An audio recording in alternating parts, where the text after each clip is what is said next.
Hi everybody, I'm Jack and this is Raw Tropical Living. Thanks for joining me today. This is just going to be another one of our little weekend chats. So this won't be so serious. You know me, I don't take a whole lot serious, but just wanted to talk about minimalism today. Minimalism seems to be one of those words that's trending. I'm seeing that all the time. And oh, and by the way, the only reason I put raw food in minimalism is because I kind of just figured I'd keep it within our little niche. I figured if I just put minimalism there, you'd get the hardcore nerds. Hardcore nerds of everything we do, so don't be offended by that term. Everything, you know, from there's the person that likes Star Wars and there's the person that's got everything that's got Star Wars on it. So I just didn't want to bring the extreme people out of the woodwork that were telling me, well, no, you're not saying this right, and minimalism is this and that and the other words.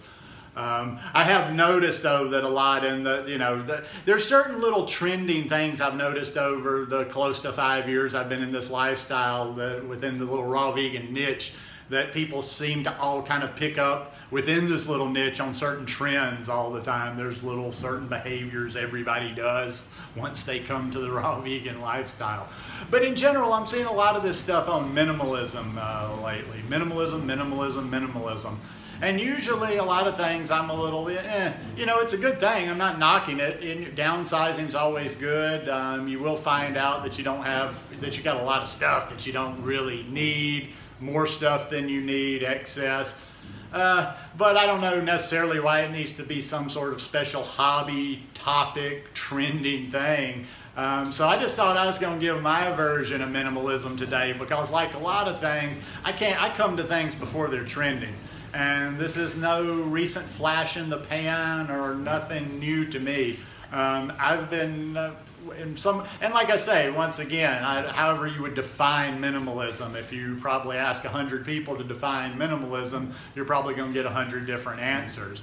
But I'm going to show you around here and just kind of, and then I'll tell you. Well, basically, I've been living in Costa Rica for over 17 years now, and I've pretty much been what I would consider minimalist the whole time I've been here. I'm 52 years old, I'll be 53 next month, and I definitely don't live like the typical person my age. I've joked before that if a lot of people my age actually saw how I live, saw the size of places I lived and different things, especially back in North America, they'd be wanting to take up a collection for me, be thinking I'm really hurting or whatever. But no, I'm just, you know, I moved down here. That's one lesson that did sink in way before, you know, I got off the booze and changed my life and whatever, was just moving to Costa Rica. And I really learned very early on moving here the difference in wanting and needing things. And I mean, you know, pretty much everybody, well, there's a few people with mega bucks that come down here and they haven't downsized at all, but to a large extent, a lot of people downsize when they move down here. So anyhow, I'm going to take you, I'll be right back. I'm going to take you around on a little tour and show you my minimalism. Okay, now please excuse the clutter, because clutter is just kind of a byproduct of my minimalism, because I'm not going to be moving stuff, cleaning stuff, putting stuff in a drawer all the time. My kitchen always looks a little bit sloppy because I'm making food all day long. That Vitamix or whatever I'm using at the time is used 3 or 4 times a day. So I'm rinsing it out, cleaning it. And that's probably the heaviest load I've got these days is kitchen equipment. But I'm going to probably even like go a little further down on that, since I'm going to be making a move at any time when this house sells. I'll keep my, I was thinking this morning, I'll keep my Vitamix. I don't really juice that much. I've got this nice Omega juicer, but it's definitely probably going to go on the shelf for a while. I might even take that back to the States on the next trip in March and just stash it there for a little while. I've got a food processor, but it's only like a little $35 food processor, and having the Vitamix, I'm thinking, nah, I'm gonna get rid of that one too. I will clean up and keep my NutriBullet, because NutriBullet's good to take on the road with you. But yeah, you know, I get it done. It's not like the big kitchen up in the house, down in the big house, but I just enjoy it in this small surrounding up here. So I've moved to the cabin. I don't even use the kitchen down there anymore. And this is just my little sitting area, kind of my little makeshift office. I need my computer up a little higher, so I just use a box that I put fruit in sometimes to put my computer on top of. get things done.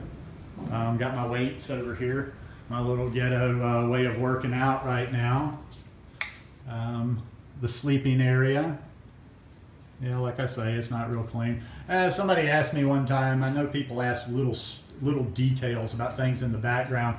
The lamp doesn't work. I don't live here. I don't really have a place to put it, so I just leave it in the corner, and I have my computer on this little stand at night. All right, this is my stuff, folks. This is it. 53-year-old man, and this is how I live. And I could, like I say, I could even downsize some more on this stuff. I've got a, this will be going to the States, so I don't have to carry it. That'll be some weight that I get rid of on the next trip.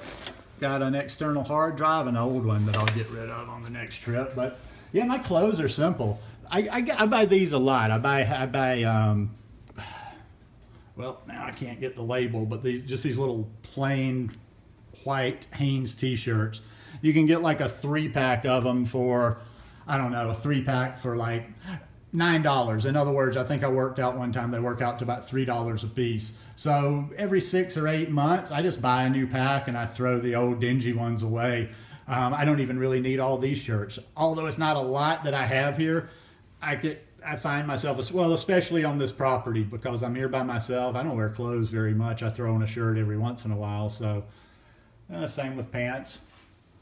Got a few, and that was never necessary. None of this stuff was necessary when I was at the beach, these sleeves here, but up in the mountains. But yeah, I mean, you know, and this big floppy hat. I mean, I'm not fanatical about this stuff. It's not like, you know, just a small little bathroom here. But it's all I need. It's all I need, you know. This suits me. I think it was nice to be in that big house for a while, but I like my little apartment. Like I say, it looks junky. But that just is the chaos that is Jack on a daily basis. I'd spend more time just straightening things up every day than I'd get stuff done. So anyhow, let me change vantage points and I'll be right back to you. Now, you guys that have been watching me for a while, you saw my house when I was at the beach, that last house I had at the beach. That was about the biggest space I've lived in, but still it wasn't fancy. I would consider it a very bare minimum house. It was 3 bedrooms. 1 bedroom was really not livable. I mean, it was livable, it was just really small, and it got hot during the day, and I had roommates part of the time in the other house, but other than that, I've lived in very small spaces, cabinas are what we call them, places like this, so I've just been used to it. And not just in living spaces, like if we want to match up, and I do this sometimes, especially with the recycling people. Every once in a while, some little recycler wants to like get into my business and you know, ask me if I'm doing this, this, and that, and oh, well, you're doing this, and I'm like, look, I got 3 things to tell you. I'm vegan, I don't have children, and I don't drive an automobile, so game over. Game over. I can go down, I would never do this, we'll never do this, and blah, blah, blah. So don't somebody say this. I could take plastic for the rest of my life and just toss it in the rivers, toss it in an ocean. I could do that for the next 10 years, and I would still be ahead of most people's footprint on this world, because like I say, 17 years down here, I have owned a couple of cars down here, but I was always I didn't drive them a lot because it's always been, gas is expensive, repairs aren't expensive, but you have to pass this inspection every year, so I just tried to keep my car in as good a shape, and I had a bike. So in 17 years down here, I've only had a car, period, for maybe 3 or 4 of them, and wasn't driving that much anyway. Don't have any kids. That means none of the little kiddies are going to be running around. Who knows? Maybe I'm all diligent and maybe I got a kid that doesn't care anything about that. So, yeah, so I've been living like this for a long time. I'm a man child. Hey, like it or not like it, some people don't. It's like I'm a big immature kid to a lot of people, but you know, when you've never been married, when you've never settled down, when you've never owned a house, I've lived minimalism, depending on the definition, once again, I've lived minimalism pretty much for 25 years. So anyhow, just thought I would give you my little version of minimalism here. And, you know, it's a great lifestyle. I mean, I'm not saying it's not for everybody. And I guess some people want to dabble with it. I kind of, don't anybody get mad. This is just one of the fun weekend videos, but I love kind of like when it's coming from this upper middle class perspective, and basically you're watching the person who's got a drawer that's got 110 pieces of useless shit in there, and they clean out 15 of those, and they're like, oh my God, oh my God, oh my God. Like they've accomplished something because they've taken 110 useless pieces of shit and narrowed it down to less than 100. So maybe I guess it is baby steps, but I just thought I would interject there with a little bit of actual minimalism, living it every day for a long time. Anyhow, just one of the goofy weekend videos. I hope you enjoyed this one. If you like it, please give me a thumbs up. Hope you'll hit that subscribe button and come back for more. I'm not always goofy video guy, although there's a lot of them. And when you click on that subscribe, check the bell and check send notifications so you'll stay subscribed to the channel. And I hope you're having a wonderful weekend. By the time you're watching this, I'm enjoying my goodies from the Saturday market. Love you guys. Peace.